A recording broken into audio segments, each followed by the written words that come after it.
Xitay taratqۇلىرىنىڭ xəvəriga qارىغاندا, ئەگەر ئامېرىكا تەيۋەننى قوغداش üçün ئارالغا ئەسكەر ئەۋەتسە, bu ئەسكەرلەر خىتاي ئارمىيىسى تەرىپىدىن ھۇجۇمغا ئۇچرايدىكەن. Xitayning davlat taratqulari Baydenning bexatarlik maslahatchisi Sullivanning Xitayning Tayvanni qurolliq qo'shib olishiga hargiz yo'l qo'ymaymiz degan so'zlariga javob qaytardi. Xitoy xalqaro televiziya to'rining xabar qilishicha, Aralga avatilgan Amerika askarlari Xitoyning hujumiga uchraydigan. Tönögün 13 urush aeroplanini Tayvanning havo bo'shlig'iga avatgan Xitoy doiralari matbuot orqali tahdid silishni davomlashtirmoqda. G7 davlatlarining diplomatiya ministrlari Angliyaning Liverpoolda ko'rishdi. 2 kun davomlashadigan yig'inning asosiy qaralmasi Ukraina-Rossiya chegarasidagi jiddiylik bo'ladi.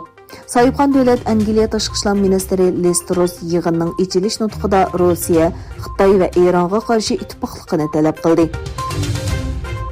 Uyg'urlarga qarata irqiy qirg'inchilik yurgizish bilan ayblangan Xitoy Kompartiyasining 95 million a'zosidan davlat uchun 3 bolalik bo'lishini talab qilishi talash-tortish paydo qildi.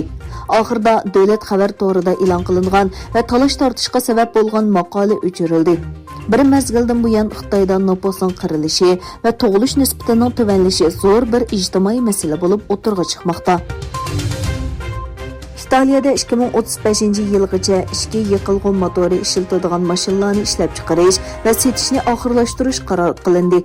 Agar bu qaror qonunga aylansa, 2035-yildan boshlab faqat elektr va hidrogen mashinalarla yurishga ruxsat qilindi. Angliya 2021-yildagi yer tavrash va dengiz shovqinidan keyin Fukushimada yuz bergan yadro eqib ketish hodisasi sababidan Yaponiyaning yemaklik mahsulotlariga qo'ygan import cheklamasini bekor qiladi. Jami 23 dehqonchilik va yemaklik mahsulotlarining import cheklamasini chiqarib tashlaydigan yangi belgilama haqida hukumat 2022-yili 2-oygacha rasmiy qarorni e'lon qildi. Amerikaning Kentucky shtatida yuz bergan qo'yun apitida kam deganda 50 odam qazo qildi. Kentucky valisi Beshar qazo qilganlarning sonining 70 dan 100gacha bo'lishi mumkinligini aytdi.